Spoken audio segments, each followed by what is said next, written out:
मातृभूमि की सेवा करना हर नागरिक का कर्तव्य होता है और हम जब अपने छात्र जीवन में होते हैं तो हम सभी में यह ऊर्जा बहुत ज्यादा होती है, देशभक्ति की एक भावना होती है। इसीलिए हम सभी आर्मी, पुलिस, तरह तरह के ऑर्गेनाइजेशंस में जा करके जिनमें हम भारत माता की सेवा कर सकते हैं, दोस्तों इनमें जाना हम सभी चाहते हैं। ऐसा ही एक डिपार्टमेंट है हमारा पुलिस डिपार्टमेंट। तो दोस्तों पुलिस में जाने के लिए बहुत सारे युवा कड़ी मेहनत करते हैं और उनका सपना होता है कि वह अपने अपने राज्य की पुलिस को ज्वाइन करें और सबसे जल्दी से जल्दी कैसे वह इस पुलिस भर्ती में जा सकते हैं, कैसे वह पुलिस को ज्वाइन कर सकते हैं। आज हम इसी विषय पर बात करने वाले हैं। तो दोस्तों स्वागत है आपका आपके अपने चैनल एपीएन क्लासेज में और मैं आपका मित्र उज्जवल उपाध्याय स्वागत करता हूं आपका एक बहुत ही महत्वपूर्ण वीडियो में।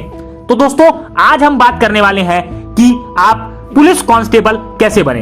देखिए सबसे पहले अगर आप एक पुलिस कांस्टेबल बनना चाहते हैं तो आपको 10वीं के बाद 12वीं करनी होगी और 12वीं अगर आप कर लेते हैं किसी भी स्ट्रीम से, चाहे आप आर्ट से हो, साइंस से हो, कॉमर्स से हो, अगर आप 12वीं कर लेते हैं तो आप पुलिस भर्ती के लिए एलिजिबल हो जाते हैं। हर राज्य अपने अपने स्तर पर पुलिस की वैकेंसी निकालता है। अगर मैं बात करूं कुछ अहम राज्यों की तो दोस्तों उत्तर प्रदेश, जो कि हजारों लाखों की संख्या में vacancy Uttar Pradesh police constable की निकाली जाती है, और Rajasthan police, Maharashtra police, West Bengal police, ऐसे बहुत सारे राज्य हैं जो अपने अपने स्तर पर पुलिस भर्ती की भर्ती निकालते हैं।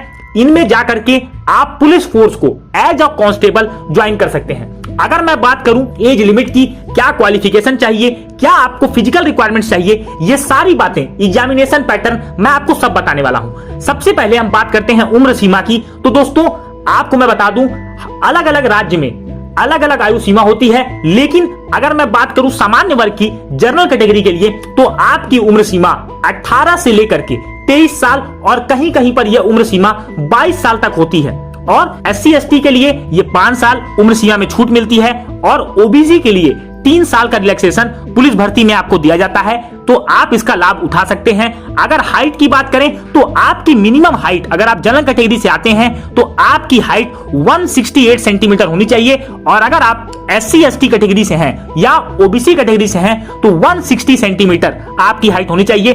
फीमेल की बात करें तो दोस्तों फीमेल में भी आपकी हाइट 160 सेंटीमीटर होनी चाहिए अगर आप जनरल कैटेगरी से आती हैं, और अगर आप SC/ST OBC कैटेगरी की हैं तो 157 सेंटीमीटर आपकी हाइट मानी जाती है। और मेल कैंडिडेट्स के लिए चेस्ट की रिक्वायरमेंट 80 से 81 सेंटीमीटर होनी चाहिए और आपका मिनिमम एक्सपेंशन 5 सेंटीमीटर तक होना चाहिए, ये मेल के केस में है दोस्तों। इसके बाद अगर मैं बात करूं तो देखिए आपका एग्जामिनेशन पैटर्न, तो अगर आप पुलिस कांस्टेबल बनना चाहते हैं तो आपको इसके लिए एक रिटन एग्जामिनेशन, इसके बाद आपका फिजिकल एग्जामिनेशन और फिर आपका मेडिकल एग्जामिनेशन होता है। इसके बाद आपकी एक मेरिट लिस्ट आती है। इस मेरिट लिस्ट में अगर आपका नाम आता है तो आप अपने राज्य की पुलिस सेवा में ज्वाइन कर पाएंगे। दोस्तों मैं अगर रिटन की बात करूं तो रिटन में हर राज्य का अपना अपना सिलेबस है, लेकिन अगर मैं जनरल आपसे बात करूं तो आपके लिए मैथ, रीजनिंग, जीके, जीएस ये ऐसे सब्जेक्ट्स हैं जो हर जगह आते हैं, और कुछ राज्यों में हिंदी और कुछ राज्यों में अलग अलग सब्जेक्ट्स भी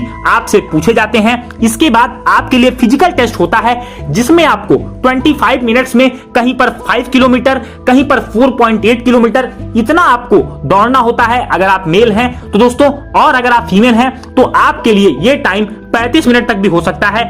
इसके बाद आपका रिटर्न देने के बाद आपका डॉक्यूमेंट वेरिफिकेशन होता है, फिर आपका फिजिकल टेस्ट होगा, इसके बाद आपका मेडिकल एग्जामिनेशन होगा, फिर आपकी मेरिट लिस्ट आएगी और आपका नाम अगर उस लिस्ट में है तो आप अपने राज्य की पुलिस को ज्वाइन कर पाएंगे। अगर मैं पे स्केल की बात करूं तो दोस्तों आपका जो पे स्केल है वो ₹5200 से लेकर के 20,200 तक आपकी पे स्केल जाती है। इसके बाद आपको अदर अलाउंसेस सारी चीजें आपको मिलती हैं और आप एज अ पुलिस कांस्टेबल अपने राज्य की पुलिस को ज्वाइन कर पाते हैं। तो दोस्तों बहुत सारे बच्चों के कमेंट आते थे कि सर हम पुलिस कांस्टेबल कैसे बने, पुलिस में कैसे जाएं, तो ये मैंने आज आपको चीजें बताई हैं। उम्मीद है कि आपको वीडियो बहुत अच्छा लगा होगा और वीडियो को आप लाइक करेंगे। को अभी तक सब्सक्राइब नहीं किया है तो चैनल को सब्सक्राइब करें, नोटिफिकेशन बेल को जरूर टैप करिएगा। मिलेंगे दोस्तों अपने अगले वीडियो में, तब तक के लिए जय हिंद, वंदे मातरम।